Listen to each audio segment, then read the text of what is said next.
பயம் இல்லாததுனால நம்ம தீயை கட்டுப்படுத்திடலாம். ஆரம்ப ஸ்டேஜ் தான் தீயை கட்டுப்படுத்தலாம். எப்படி நம்ம வந்து அடிப்பட்டா வந்து வருமோ அது மாதிரி வந்து எல்லா அரசுமே என்ன செய்யுதுன்னா அதிகம் மக்கள் கூட இடத்துல செய்ய சொல்றாங்க. ஏன்னா அவங்களும் தெரிஞ்சுக்குவாங்க. நிறைய பேர் இல்லாமல் தெரியாது. ஸ்ட்ரீட் இருக்கும் அலுவலகம் அது எவ்வளோ பண்ண தெரியாது. அதுக்காக வந்து அரசு உத்தரவுப்படி நாங்கள் இது மாதிரி ஸ்கூலில் காலேஜுங்க மருத்துவமனை பொதுமக்கள் கூட இடம் இதில் வந்து டெமோ செய்ய சொல்கிறாங்க. அரசு உத்தரவு செய்யணும். ஏன்னா ஒரு டீனா அதுக்கு வந்து 3 பொருள் கூடுதல் டீ வந்து இதயத்துக்கு வந்து எரிபொருள் வேணும்.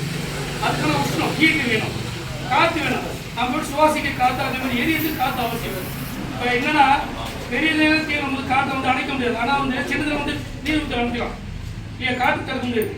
தீ ஊற்ற காற்றை தடுத்த தீ அணைஞ்சிடும். அது என்னன்னா இது மாதிரி நம்ம வீட்டில் சிலிண்டரோ இது மாதிரி வந்து ஒரு எரிபொருள் சின்ன சின்ன பொருள் டேபிள் எரியுது ஒரு பொண்ணு வச்சு அது சிம்பிளாக நம்ம வந்து அணைச்சிடலாம். அது சம்பந்தம் ரிமூவ் செய்யணும். உங்களுக்கு கீழே வந்துடுவாங்க. இது பார்த்து இது மாதிரி இது பிடிச்சி இது மாதிரி தடுத்தா போதாங்க.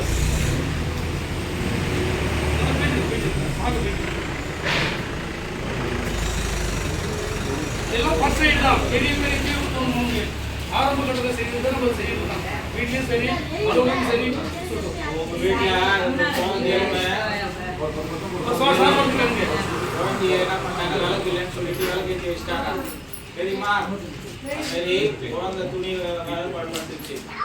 உடனடியாக அந்த நேரத்தில் ஒரு தீ பட்டுருச்சுன்னா உங்க வீட்டிலே உடனடியாக அது எப்படி செய்யணும்? நிறைய எரியத்துல போய் சிலிண்டர் கூட ஊர்ல சாக்கு இருக்கலாம், இல்ல பெட்ஷீட் இருக்கும், நல்லா தாராளமானது. நினைச்சா அப்படியே முட்டை நம்ம பயப்பட தேவையில்ல. வெடிக்கிற ஒரு குறிப்பிட்ட டெம்பரேச்சருக்கு வெடிக்காது. வெளிப்பக்கம் அதிகமான ஹீட்டால தான் வெடிக்கும். ஆனால் இது வெடிக்காது. ஃபுல்லாக வீடு ஃபுல்லாக எரிஞ்சு அதிகமான வெளிப்பக்கம் அது வந்து வெடிக்க செய்யும். நம்ம பயப்பட தேவையில்லை. நம்ம இது மாதிரி சிம்பிளாக நம்ம வந்து கேட்கும்போது அழைச்சிடலாம் அழகா. ஹாஸ்பிட்டலில் ஒரு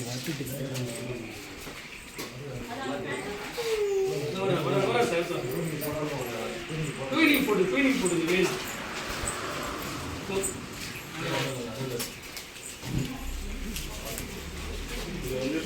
என்ன சரியான நினைச்சிங்க எல்லாமே என்ன சரி வட சொல்லுவாங்க என்ன சரியான நினைச்சிங்க பண்ணிக்கலாம்.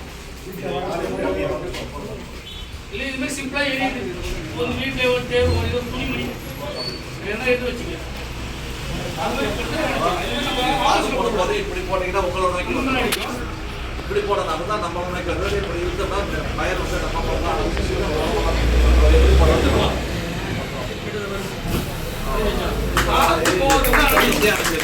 காற்று தேவை அவசியம். காற்று நம்ம கண்ட்ரோல் பண்ணலாம். நீங்க ஆட்டோமேட்டிக் அடைஞ்சிடும். வீட்டில் எது இருந்தாலும் சரி, வானகத்தில் இருந்தாலும் சரி, வேற எதாவது இருந்தாலும் சரி, நம்ம என்ன பண்ணலாம்? பெட்ஷீட்டோ வெயிட்டானது முடியாது. அந்த ஹெல்த் தாங்க சாக்கு வாங்கி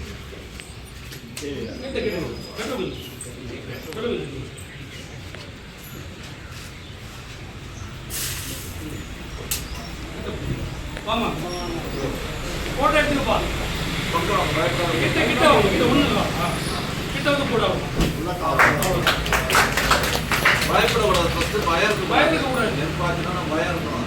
இதெல்லாம் பண்ணோம்னா பயம் இல்லாத பண்ண ஈஸியாக பண்ணிடலாம். இப்போ எரியுதுன்னு சொல்லிட்டு நம்ம ஃபயர் சர்வீஸ் வெளியே ஓட்டிட்டோம்னா மேலே ஏதாவது நம்ம வானச்சட்டை எரியுது. நம்ம என்ன பண்ணுவோம்? துணி கிடைக்காது. போடையை தூக்கி என்ன பண்ணுவோம்? பிடிச்சி போடுவோம். பட்டி முடியல. ஆனால் இயற்கை நினைச்சு அது வந்து அதிகமாக எரியும். எண்ணெயில் தண்ணி போட்டா இன்னும் அதிகமாக எரியும்.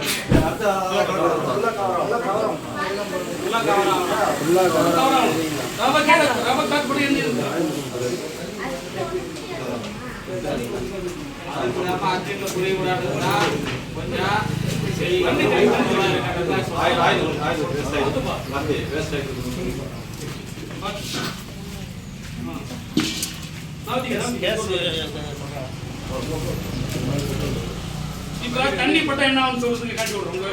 தண்ணி ஊற்றி நன்றி. தண்ணி ஊற்றி அடைக்க கூடாதுன்றதுக்காக தான் இந்த டெமோ காட்டுது. தண்ணி ஊற்றினா அதிகமாக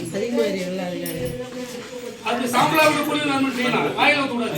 ஒரு பேப்பர் எரியுதா, துணிமணி எரியுதா, வீடு எரியுதா, கட்டு எரியுதா, தண்ணி ஊற்றலாம். அது போய் மிஷின் போட முடியாது. இந்த பொருள் அதிகமா இருக்கு பாரு. தண்ணி போடாது. அதிகமா தான் இருக்கு. அது வந்து இது மாதிரி செய்யுது. இப்போ அதே மாதிரி சாக்கு போட்டு இந்த மாதிரி ஈர சாக்கு போட்டு இதோ பாரு. காத்து சுத்தம் க்ளோஸ் ஆயிடுச்சுன்னா இது அடைஞ்சிடும். ஆகே கடையில ஒரு பெட்ஷீட் எல்லாம் மொத்தம் ரெண்டாவது மடிச்சு மூணாவது மடிச்சு நினைச்சு அப்படியே போட்டீங்கன்னா தண்ணி ஊற்றி ஆயில தர மத்தவங்க சொல்றேன் சரி அது அந்த சொந்த ஏரியா பத்தா அதெல்லாம் இல்லையா அந்த உள்ள ஹாஸ்பிடல்ல நான் கேஸ் இப்போ லீக் ஆகும் கேஸ் எரியுது அது எப்படி எனக்கு இது ஏன்னா அன்றாட எல்லாம் பயன்படுத்த போறாச்சு வேறெல்லாம் இல்லை இப்போ கிராமத்தில் வந்து ரொம்ப ஏழ்மையாக இருக்கிற கூட இப்போ ஃப்ரீ கேஸ் சொல்லி வாங்கிடுறாங்க அது அவசியம் அவர் ஆதியே வீடியோ எப்படி வா செஞ்சு காட்டும் சிலிண்டர் வந்து மாதிரி ஃபயர் ஆயிடுச்சுன்னா என்ன பண்ணுறது இல்லையா தெரியுது இவர் என்ன பண்ணுறது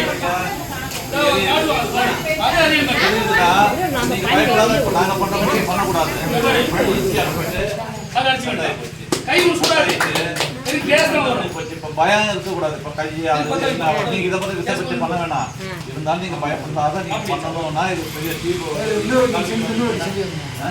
நாம சும்மா சீரா கீப்புல ஓட்டிருக்கோம் எழுதிருக்கோம் முடியும் நம்ம சாப்பிட்டு நீங்க போயிட்டு அங்க போயிட்டு அதை கை எடுக்கக்கூடாது கையை போயிட்டு அப்படி வச்சு கட் பண்ணிட்டு அப்படியே அடிச்சுட்டு பண்ணிடலாம் சிலிண்டர் அவ்வளோ சீக்கிரம் வெடிக்கவே வெடிக்காது அதன்படி முடியாத பட்சத்தில் அடிக்க முடியாத பட்சத்தில் ஏய் பாட்டி போய் பார்க்குறது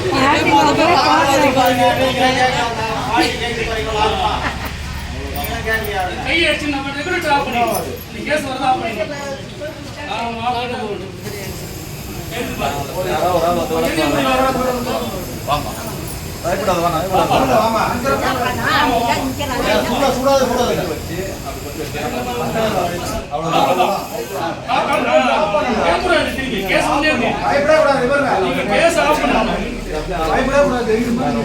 கை எடுத்து